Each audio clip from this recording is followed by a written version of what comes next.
For 17 years, I was chasing the wrong thing. I thought the whole game was to find the right asset to own, the right house, the right gold, the right stock, the right coin.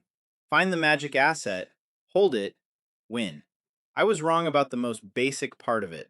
I had the asset wrong the entire time. The most valuable asset I own is me.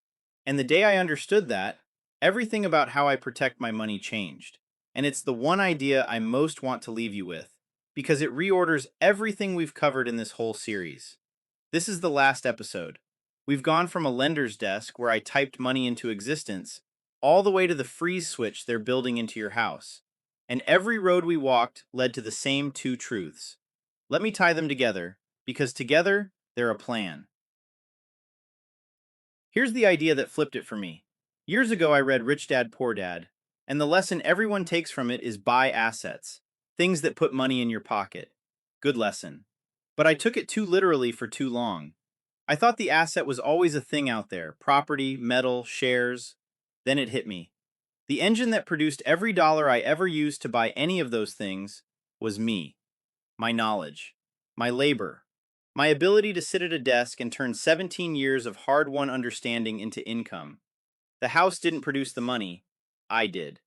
The stocks didn't produce the money, I did. I am the asset.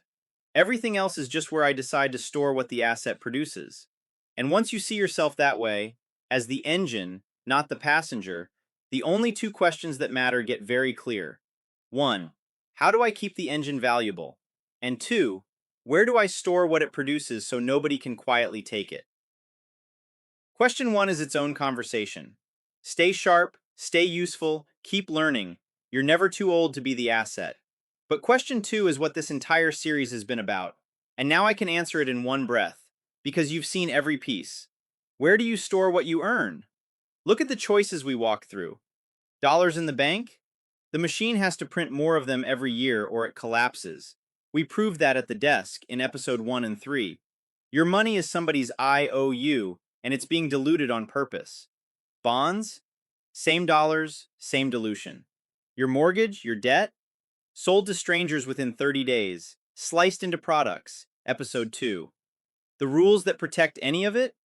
Waived by whoever benefits, and you get the bill. Episode 4, 2008. And when they get scared, they flood the whole system and your savings pay for it. Episode 5, 40% more dollars in 2 years. You spend your life being the asset, producing value, and then you pour that value into a bucket that the people who run the system are required, by the math, to keep drilling holes in. That's the trap. It's not that you don't earn enough, it's that you've had nowhere safe to put what you earn. That's the exact problem I built my site to solve. A place to see, in your own numbers, what the bucket is costing you, and what a bucket that doesn't leak would have held.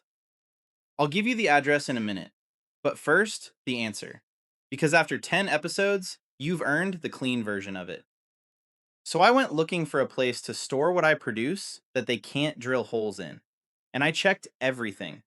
The same way I want you to. Gold? Good. Nobody can print it, which is why the smart money's been running to it. But it's heavy, it can be confiscated, and you can't carry it across a border in your head. Episode 6. Other coins? The thousands of them? Every one has a founder, a team, an insider with a lever. Same disease as the dollar in a costume. And I learned that with $90,000 of proof. Episode 8. Real estate? The thing I believed in my whole life?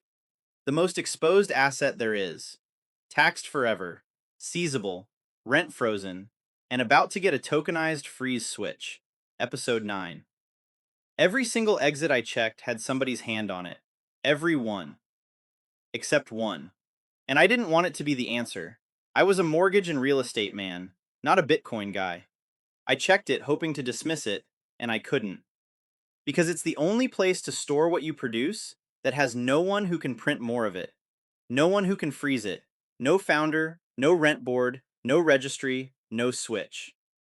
Bitcoin. 21 million held in your own hands. I want to be straight with you about how I got here, because it matters. I did not start out trying to sell you Bitcoin. I started out inside the machine, on the other side, building the very thing you needed protection from. I spent 17 years there. I believed in the dollar, believed in real estate, gambled on altcoins, bought gold. I checked every honest exit a saver could check. And no matter where I started, a Fed story, a housing story, a jobs report, my own paycheck, when I followed the truth all the way down, instead of stopping where it was comfortable, it kept landing in the same place.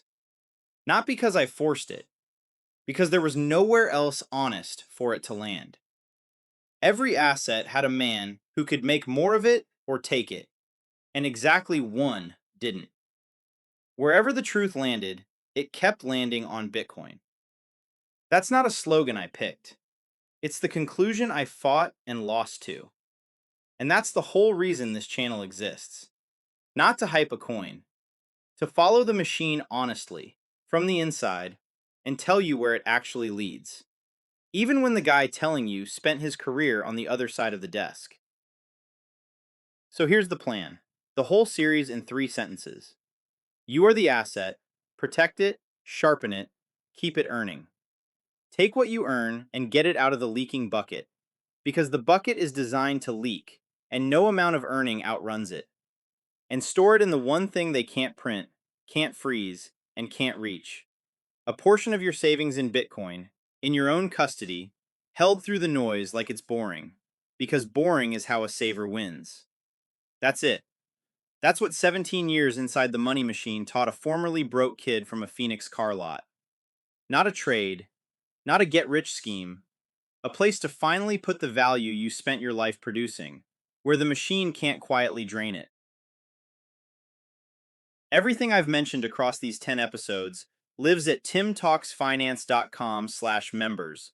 The tools to see what the bucket has cost you, how your assets sort into things they can reach and things they can't, and how much of your savings the math says belongs in the one bucket that doesn't leak. It's the membership, and I built all of it for exactly one person. A saver who did everything right and deserves to know where to actually keep what he built. I'm not going to end by telling you Bitcoin goes to some number, or when. I've told you the truth for 10 episodes, and I'm not going to insult you on the last one. Nobody knows the timing. What I know is the structure, and the structure doesn't care about my opinion. You are the asset. The dollars you earn are being diluted by design, and there is exactly one place to store value that no one can print, freeze, or reach. How much of your life's work you move there is your decision, and it should be. I'm handing you the math and the door, the way I wish someone had handed it to me at that desk 17 years ago. You walk through it or you don't. But now you can't say nobody showed you where it was. So that's the machine, from the inside, all of it. I typed money into existence and watched it dilute the people I was supposed to be helping. I watched the rules bend for everyone but the saver. I chased every asset a man could chase. And I finally understood the 2 things that actually mattered. That I'm the asset, and that there's one place to keep what the asset makes, where no one can make more of it or take it away. You're the asset. Bitcoin is the bucket that doesn't leak. 21 million, in your own hands, held while they flood the world with paper. That's the whole story, and it's yours now. If you want the tools to act on it, they're at timtalksfinance.com/members. And if this is the first episode you've landed on, go back to episode 1 and watch me create $250,000 out of nothing. Because the whole thing makes more sense from the beginning. I'm Tim. Thanks for going all the way to the end of this with me. Now go protect what you built.